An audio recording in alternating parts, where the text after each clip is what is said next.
شروع اللہ کا نام لے کر جو بڑا مہربان نہایت رحم والا ہے۔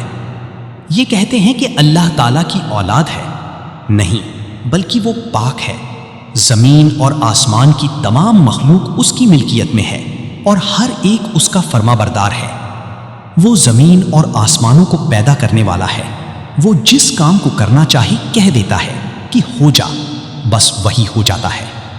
اسی طرح بے علم لوگوں نے بھی کہا کہ خود اللہ تعالیٰ ہم سے باتیں کیوں نہیں کرتا، یا ہمارے پاس کوئی نشانی کیوں نہیں آتی۔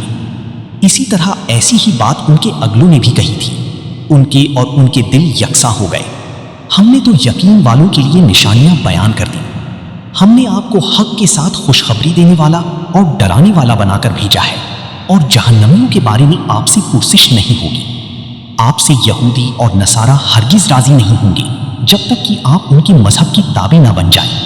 آپ کہہ دیجیے کہ اللہ کی ہدایت ہی ہدایت ہے، اور اگر آپ نے باوجود اپنے پاس علم آ جانے کی پھر ان کی خواہشوں کی پیروی کی تو اللہ کے پاس آپ کا نہ تو کوئی ولی ہوگا اور نہ مددگار۔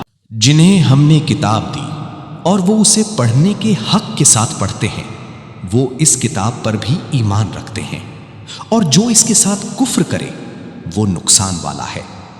اے اولاد یعقوب، میں نے جو نعمتیں تم پر انعام کی ہیں انہیں یاد کرو، اور میں نے تمہیں تمام جہانوں پر فضیلت دے رکھی تھی۔ اس دن سے ڈرو جس دن کوئی نفس کسی نفس کو کچھ فائدہ نہ پہنچا سکے گا، نہ کسی شخص سے کوئی فدیہ قبول کیا جائے گا، نہ اسے کوئی شفاعت نفع دے گی، نہ ان کی مدد کی جائے گی۔ جب ابراہیم علیہ السلام کو ان کے رب نے کئی باتوں سے آزمایا اور انہوں نے سب کو پورا کر دیا، تو اللہ نے فرمایا کہ میں تمہیں لوگوں کا امام بنا دوں گا۔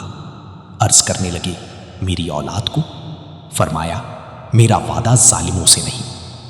ہم نے بیت اللہ کو لوگوں کے لیے ثواب اور امن و امان کی جگہ بنائی۔ تم مقام ابراہیم کو جائے نماز مقرر کر لو۔ ہم نے ابراہیم علیہ السلام اور اسماعیل علیہ السلام سے وعدہ لیا کہ تم میرے گھر کو طواف کرنے والوں اور اعتکاف کرنے والوں اور رکوع سجدہ کرنے والوں کے لیے پاک صاف